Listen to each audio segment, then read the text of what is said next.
Коридоры Верховного суда полупустые. Сегодня на процесс по делу Галевиева пригласили 6 потерпевших. Это вахтеры, учителя и дети.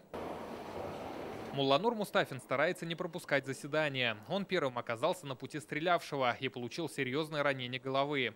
2 месяца провел в московской больнице, половину в реанимации.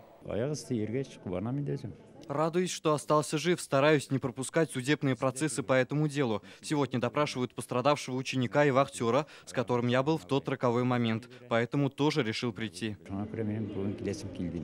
Здесь и учитель физкультуры Руслан Смелов. В момент нападения он проводил занятия со школьниками на улице. После помогал выносить детей из здания. Обычные действия, стрессовой ситуации, ничего сверхъестественного не сделал, старался помочь. В принципе, вообще не вспоминаю, зачем лишний раз душу себе тревожить. От интервью на камеру большинство потерпевших отказываются. Тоже не хотят вспоминать тот страшный день. Заседание сегодня частично прошло за закрытыми дверями. За время процесса предстоит допросить 600 пострадавших. По уголовному делу оглашено обвинительное заключение. Предстоит исследование доказательств, исследование письменных материалов дела, допрос свидетелей, допрос самого подсудимого. Сегодня заседание продлилось больше 3 часов. Напомним, в результате трагедии в 175-й гимназии 9 человек погибли, более 100 получили ранения.